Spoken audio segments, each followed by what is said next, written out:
lighter, and I think Samsung's tuning lets it still take better photos than Moto's. Right, it's time for the one that I take no pleasure in awarding. Who am I kidding? It's like my favorite category. The Why Does This Exist award for the most disappointing or confusing launch this year. And there's only one runner-up, the Nothing Phone 3.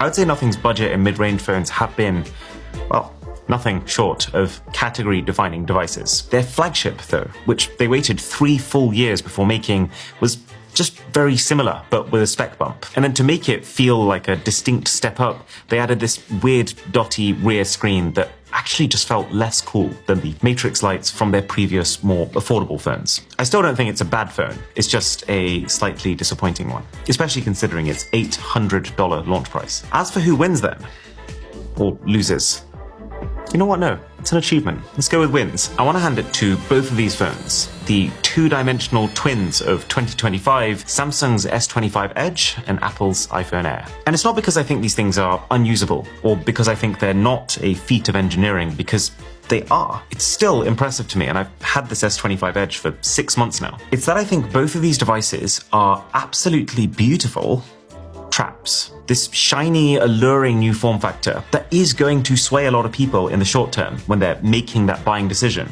But then long term, when you stop noticing that form factor and the battery degradation starts to set in, I think most of those users will start to become worse off because of it. They'll start to wonder, why are my photos so grainy when I try and zoom in? Why am I having to use power saving mode every day? Why is my phone starting to feel choppy after 20 minutes of gaming? Which are not things that you want to be wondering when you have still forked out $1,000 to get one of these. So what if you wanted to specifically protect your wallet? If you wanted to spend no more than $300 but get the most smartphone possible? Well, as with every other year before, Poco is waiting for us with open arms. I gotta say, their X7 Pro, excuse my extremely bright Avengers edition over here, this thing is the most appealing that a Poco has ever been. The fact that $300 now gets you a phone that can take great photos on its 50 megapixel main camera, is extremely readable in any lighting with 3,200 nits of peak brightness, and lasts for at least a day and a half on a charge with its 6,000 mAh battery, is so cool.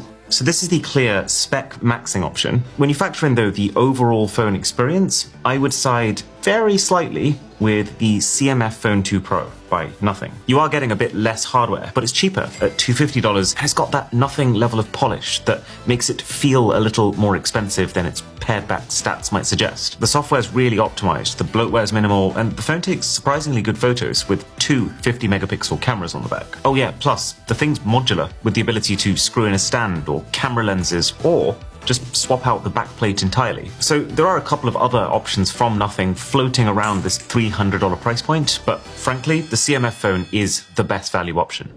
The Overachiever award, though, goes to the mid-range phone that gives you far more than you expected. Enough to take it into flagship territory and even beyond in some ways. And the phone that wins this award in 2025 is probably the most immediately impressed I've been in years. So this is yet another one of those categories where I don't think the Apples and Samsungs take it. Those are companies whose entire business model revolves around protecting their flagships and who don't particularly fight to over-deliver on value. And even these phones, the very well-rounded Xiaomi 15T and 15T Pro, which now run the slicker, more stylish HyperOS 3 Android skin, the competition is heated enough this year that even they can't burn through. The two phones that truly do punch above their weight are, one, the Realme GT8 Pro that I mentioned earlier. This is by far the most stacked smartphone to ever come out of this company. Like, think of a current cutting-edge smartphone spec.